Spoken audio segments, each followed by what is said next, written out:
Sa wakas, mabibigay ko na ang habang buhay sa lalaking pinakamamahal ko.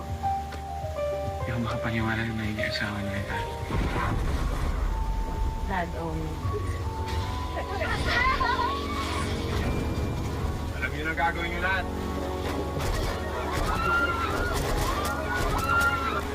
Christy! Nasaan ang anak ko? Nasaan si Christy? Patay na siya, Mr. Minalsa. Wala ka, please. Hawakan mo si Christy Ron. Sorry, Irene.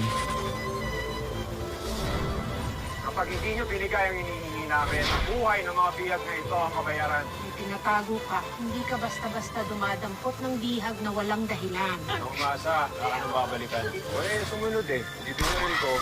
Susunod ka sa akin dahil sa akin ka.